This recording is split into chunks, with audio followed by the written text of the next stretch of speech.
बोलेगा, बीच में कोई नहीं बोलेगा, वरना पनिशमेंट दूंगा। हाँ ठीक है। तो मित्रों देखिए, कविता लिखने से पहले समझना होगा कि कविता क्या है। कविता कई प्रकार से लिखी जा सकती है, कविता कई प्रकार की होती है, लेकिन कविता लिखी जाए उसके पहले हमें उसकी संरचना, उसके गठन को समझना होगा कि भाई कविता का गठन किस तरह से किया जाए। गठन मतलब कंस्ट्रक्शन। हाँ, कंस्ट्रक्शन? कविता में कंस्ट्रक्शन कहाँ से आया? कविता लिखनी है कि बिल्डिंग बनानी है? अरे भाई, मेरे कहने का मतलब ये है कि हम सबको ये समझना पड़ेगा कि कविता कैसे बनती है, कैसे रची जाती है, उसकी संरचना कैसे होती है। आप बताइए कविता कैसे लिखी जाती है? अरे मेहता साहब, हमको नहीं आता, इसलिए तो आपको मंगाया है। क्या जेठालाल, मंगाया? मुझे मंगाया नहीं, उठाया है। दिन दहाड़े इस तौलिए में, इस हालत में उठा के लेके आए आप मुझे। और बाबा क्या करें, मंगाया है इस हालत में मुझे लेके आकर मंगाया है। हाँ भाई ठीक है, चलो ना, उठाया। अभी सिखाओ भाई कविता कैसे लिखी जाती है। ठीक है, तो आप लोग मुझे उठा के लेके आए, तो मेरा प्रश्न ये है कि बताइए कविता कैसे लिखी जाती है? कागज और पेन से। कागज और पेन तो बाहर की चीज है, लेकिन भीतर क्या है, अंदर क्या है, हमारे भीतर क्या है, वो बताइए। मेहता साहब, अंदर तो बहुत कुछ होता है। लीवर होता है, किडनी होती है, फेफड़े होते हैं, तरह तरह की हड्डियां होती हैं, और भी बहुत कुछ होता है। लेकिन इन चीजों से कविता थोड़ी लिख सकते हैं। कविता तो हाथ से ही लिखेंगे ना, क्यों? सही बात है कि नहीं? बिल्कुल हाथी भाई, बिल्कुल सही कह रहे हैं आप। अंदर फेफड़ा, लिवर, किडनी सब होते हैं, लेकिन उसके अलावा एक दिल भी होता है, दिल। और दिल में होती है भावनाएं, इमोशंस, फीलिंग्स। कविताएं लिखने के लिए उन भावनाओं की जरूरत होती है। बताइए है कि नहीं? भावना और फीलिंग्स है कि नहीं? हाँ जी है, बहुत भरी पड़ी है दिल की भावना है। एग्जैक्टली, बहुत है ना भावना है। तो कविताएं लिखने के लिए हमें उन भावनाओं को जागृत करना होगा, उन भावनाओं को जगाना होगा, तब जाके भावनाएं शब्द का रूप लेंगी, शब्द वाक्य बनेंगे, वाक्य छंद बनेंगे, और छंद कविता बनेगी। आप सबके भीतर एक कवि छिपा हुआ बैठा है, और हर कवि के दिल में एक कविता छिपी हुई है। वो बताओ जी, कहाँ छुपी हुई है? वो वहां से निकाल के कागज पे उतार देते हैं। वो सीखने की मेहनत क्यों करें भाई? देखिए, सीखने की मेहनत तो करनी पड़ेगी, क्योंकि अगर सीखेंगे नहीं तो कविता ढूंढ नहीं पाएंगे। कविता ढूंढी तब जाएगी जब आप कवि बन जाएंगे, और उसके लिए आपको अपनी भावनाओं को जागृत करना होगा, अपनी भावनाओं को जगाना होगा। जब भावनाएं जग जाएंगी तो उन फीलिंग्स को आपको उपमा के जरिए पेश करना होगा। अच्छा मेहता साहब, उपमा के साथ तो अय्यर भाई पेश करेंगे। मैं फाफड़ा और ढोकला के साथ पेश करूं तो चलेगा? और जी मैं आलू परांठा और लस्सी के साथ पेश करूं तो चलेगा? अरे भाई, आप लोग खाने की बात क्यों करने लगे? मुझे भूख लगने लगती है। ऐसा अन्याय मत कीजिए मेरे साथ। तो खाने की बात कर कौन रहा है? अरे आप ही तो कर रहे हैं, आप ही ने तो कहा ना अभी कि उपमा के साथ पेश करो। अरे खाने वाला उपमा नहीं जेठालाल, मैं उस खाने वाले उपमा की बात नहीं कर रहा हूं। उपमा अलंकार, लक्षणा, मेटाफर। ओ मेटाफर नहीं मेहता साहब, मेटाडोर होता है। अरे क्या चल रहा है इधर? कभी कंस्ट्रक्शन की बात कर रहे हैं, कभी मेटाडोर की बात कर रहे हैं। ये सब कविता में कहां से है? नहीं, मुझे आप लोगों को सिखाना ही नहीं। आप लोग कविता लिखना सीख ही नहीं सकते। मैं जा रहा हूँ। सोनी तौलिया पकड़। तौलिया को आते क्या? तौलिया किस? हर बात में क्या तौलिया किस? अरे तो क्या बात में जा रहे हैं यार? तो आप कैसी बातें कर रहे हैं यार? मेटाफर को मेटाडोर बना रहे हैं आप। बैठ गया। बोलो जी। क्या है भाई, यहाँ क्यों बैठो? बस वैसे ही, थोड़ा कविता जल्दी समझ आ जाएगी। मैं सब समझता हूँ सोडी, मेरे तौलिए से दूर रहो। वहां जाकर बैठो, सॉरी मेहता साहब। क्या इशारा कर रहे हो भाई जेठालाल? मैं यहीं हूँ, मैं कहीं नहीं जा रहा हूँ। मैं यहीं हूँ, बुलाओ सोडी को। मैं नहीं जाऊंगा। हाँ पक्का? अरे हाँ भाई पक्का, बुलाओ सोडी को उधर। आजा सोडी आजा। ओके मेहता साहब, चलो मेहता साहब।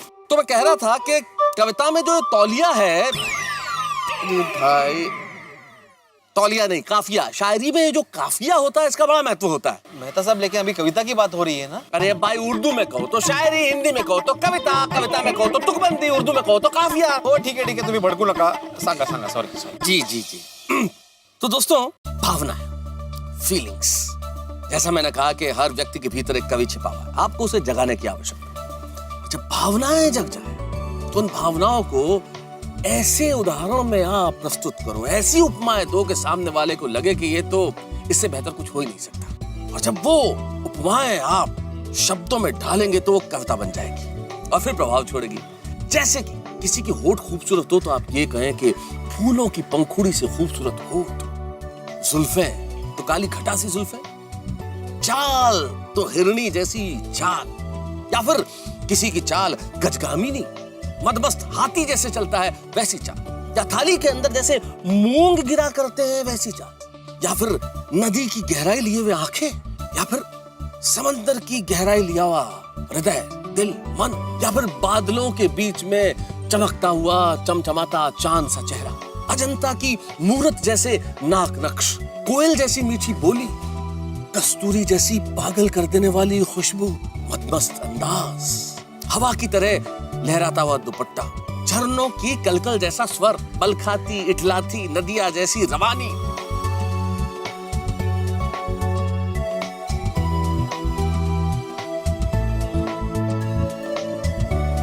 अरे हेलो, कहाँ खो गए आप लोग? समझे कि नहीं कि मैंने क्या कहा? समझ गए कि नहीं? अरे एकदम एकदम बिल्कुल समझ गया। और सब समझ में आ गया मेहता साहब, चांद सितारे फूल की पंखड़ी और किसी को छड़ेंगे नहीं। यही इन्हीं सबको छोड़ना है सोढ़ी, यही समझना है कि आपको ये चांद सितारे फूल पंखड़ी ये नहीं लिखना है, ये उपमाएं नहीं देनी है। तो क्यों? अरे भाई ये सब चीजें हजारों साल से शायरों और कवियों ने लिख दी, इसमें कुछ भी नया नहीं है। अगर आप लोग यही उपमाएं देंगे तो आपकी पत्नियों को क्या लगेगा कि भाई कहीं से नकल करके लेके आए, इसमें आपका ओरिजिनल कुछ है ही नहीं, मौलिक विचार ही नहीं है। तो अभी तो अब आपको अपने आसपास ढूंढना है, आपकी जिंदगी में क्या है, आपके निजी जीवन में जो उदाहरण हैं, जो उपमाएं हैं, जो फीलिंग्स हैं, जो भावनाएं, उन्हें कविता में ढालना है। वो तमाम चीजें जो आपके जीवन में, जो आपके जीवन में, जो आपके जीवन में, जो आपके जीवन में, और मेरे जीवन में आज ही जो आपके जीवन में भी, आप सबके जीवन में जो है, उन उपमाओं को आप कविता की पंक्तियों में ढालेंगे तो आपकी पत्नियों को लगेगा कि बिल्कुल ये आप ही ने लिखा है।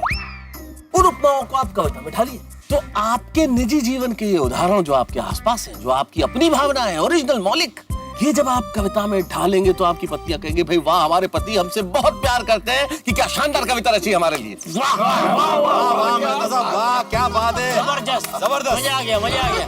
मस्त, थैंक यू ओ यार बहुत बढ़िया। अरे दूर रहे।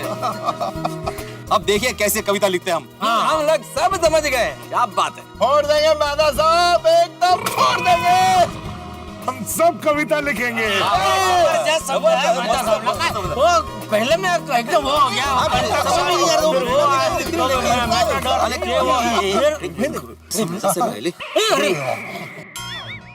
कवियों के कवि, मित्रों के मित्र, उपमापति तारक मेहता यांचा विजय असो, विजय असो, विजय असो। उठाले सोडी, उठाले।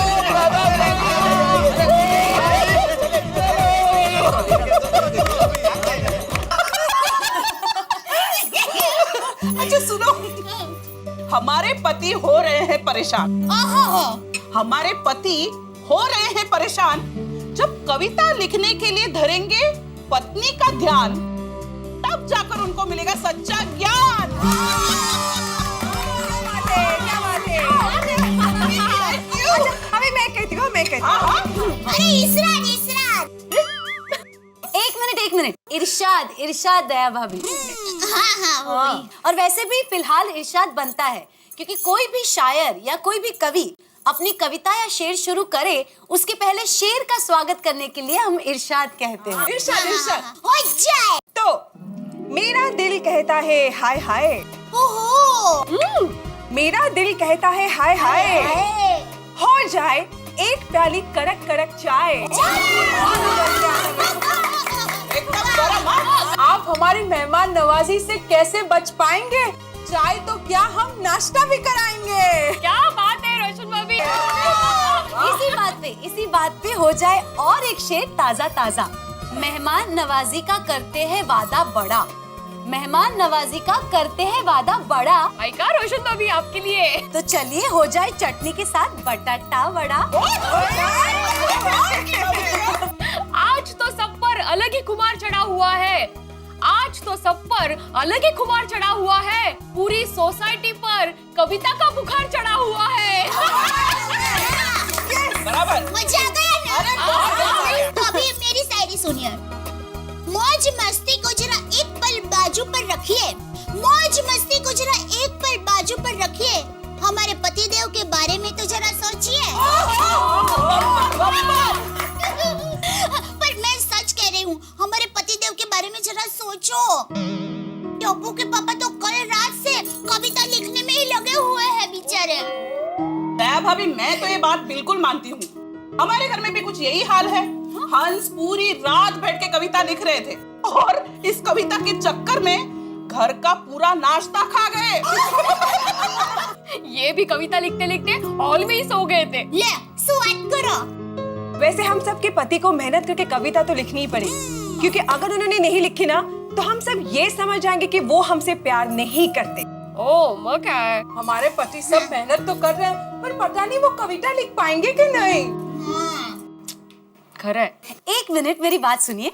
चाहे वो लोग कविता ठीक से लिख पाए या ना लिख पाए, पर एक बात की गारंटी देती हूँ, आज शाम की विंटर पार्टी में धमाल, मस्ती और हंगामा फुल होने वाला है।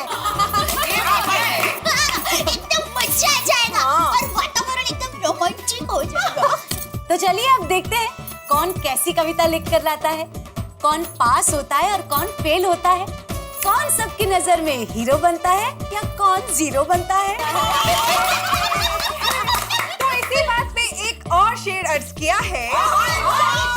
इरशाद, इरशाद। ठीक है, शाम तक इंतजार करते हैं, रुक जाते हैं, वाह, देखते हमारे पति हमारे लिए क्या लिख कर लाते हैं। और अगर वो कुछ लिख कर नहीं लाते हैं तो हम सब मिलकर उनकी क्लास लेते हैं। क्लास लेंगे वो बरोबर है, पर क्लास कैसी लेंगे ये भी तो सोच के रखना पड़ेगा ना। अरे हाँ, ये बहुत जरूरी है। मेरे पास एक मस्त आइडिया है। हम लोग इस विंटर पार्टी में एक खास इनाम रखेंगे। इनाम? समझ गई, जो सबसे अच्छी कविता कहेगा उसे इनाम दिया जाएगा, राइट? नहीं नहीं अंजलि भाभी, इस बार कुछ उल्टा करेंगे। उल्टा? क्या उल्टा? हाँ, सुनिए, अगर हम सबके पतिदेव में से किसी ने भी अपनी पत्नी के लिए कविता नहीं लिखी तो उनको एक खास अवार्ड दिया जाएगा। कविता ना लिखले पर अवॉर्ड? वेगळंच काहीतरी। हाँ, वही तो। और वो अवार्ड का नाम होगा नंबर 1 दिल तोड़ने वाला अवार्ड। ओह, सुपर सुपर। और सुनिए, ये बात अभी कोई अपने पति को नहीं बताएगा। विंटर पार्टी की शुरुआत में हम इस बात की घोषणा करेंगे कि जिस पतिदेव ने अपनी पत्नी के लिए कविता नहीं लिखी होगी उनको ये अवार्ड दिया जाएगा। बोलिए, क्या कहते हैं? कैसा आइडिया? सुवाच्य है भाभी, एकदम सुपर आइडिया है। पहली बार ऐसा होगा कि कोई नहीं चाहेगा कि अवार्ड उसे मिले। और अगर किसी को ये अवार्ड मिल गया ना तो ये प्रूफ हो जाएगा कि वो अपनी पत्नी से बिल्कुल प्यार नहीं करते। अब देखते हैं आप सबके पतिदेव बच के कहाँ जाएंगे। इस अवार्ड से बचने के लिए तो सब कविता सुनाएंगे। अब्दुल सुन। हाँ, सुनाओ।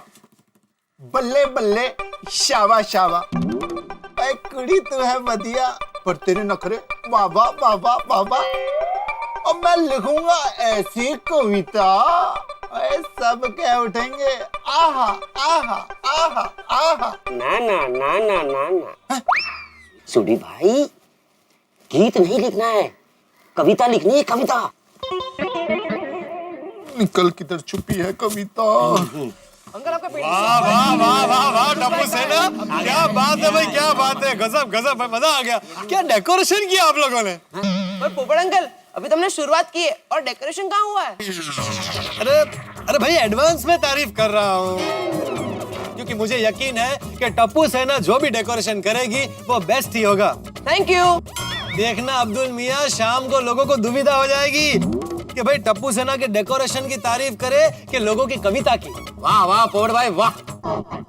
लेकिन हम तो चाहते कि वाह वाह तो सिर्फ हम सबके पापा की कविता की हो। हाँ भाई, तुम सबके पापा कविता पढ़ने वाले हैं, वाह तो होगी ना।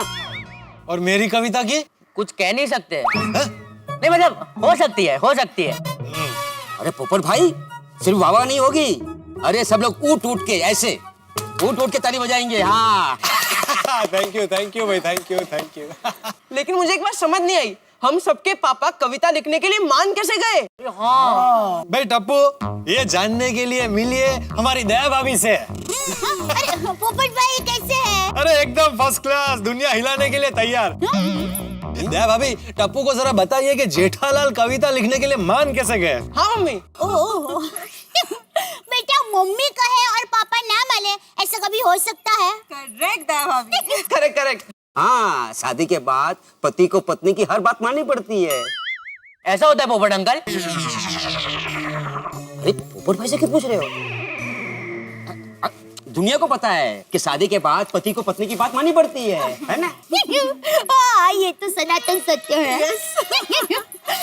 वैसे बच्चों, मुझे ये बात की चिंता है कि आप सबके पापा ने कविता के लिए तो हाँ कह दिया है, पर पता नहीं वो लोग कविता लिख पाएंगे कि नहीं। एक्चुअली मैं उनका पता नहीं, लेकिन दया भाभी, मैंने आपकी होने वाली भाभी के लिए जबरदस्त कविता लिखी है। रियली? अच्छी कविता लिखी है ना पोपट भाई? हाँ। पोपट भाई, हमारी होने वाली भाभी के लिए मस्त कविता होनी चाहिए। एग्जैक्टली, नहीं तो वो आपके पास आने से पहले ही रूठ जाएंगी। हाँ। इसके लिए नहीं बबीता जी, ऐसा बिल्कुल नहीं होगा भाई। मैं एक बार और जाकर जरा कविता देख लेता हूँ। वाह, ये हुई ना बात। Thank you. चलो हम लोग चलते हैं। विटनर पार्टी के लिए हम लोग एक स्पेशल अवार्ड लेने के लिए जा रहे हैं। Special award? Special award? हाँ बेटा। क्या है, जरा बताइए ना। हाँ मम्मी, बता ना मम्मी। अवार्ड मतलब क्या? नहीं, अभी आप लोगों को कुछ भी नहीं बताएंगे, सब आपको रात को ही पता चलेगा। Exactly, it's a surprise. अच्छा, मतलब आज शाम को विंटर पार्टी में जो धमाल होने वाला है, आज के पहले कभी नहीं हुआ। भाई हमारी गोकुलधाम सोसाइटी की महिला भी कमाल है। जो पति बेचारा अपनी पत्नी के लिए कविता नहीं लिख पाएगा, उसे नंबर 1 दिल तोड़ने वाला अवार्ड दिया जाएगा, कविता न लिखने पर, न पढ़ने पर। ये तो ठीक ऐसा ही हुआ जैसे कोई विद्यार्थी क्लास में फेल हो जाए और उसे पूरी स्कूल के सामने पारितोषिक दिया जाए। रेस में सबसे लास्ट रहने वाले को मेडल दिया जाए, या ऑफिस में जिसका काम कंप्लीट न हुआ हो उसे दफ्तर में सबके सामने सम्मानित किया जाए। सम्मान, ये तो कुल मिला के अपमान हुआ ना। अब ऐसी जिल्लत मेरे किसी एक दोस्त को झेलनी पड़ेगी। अब देखना ये होगा कि कौन अपनी पत्नी के लिए कविता लिख पाता है और किसे मिलता है ये नंबर 1 दिल तोड़ने वाला अवार्ड। ये सब जानने के लिए आपको एक बहुत छोटा सा काम करना होगा, देखना होगा तारक मेहता का उल्टा चश्मा। देखते रहिए, हंसते रहिए।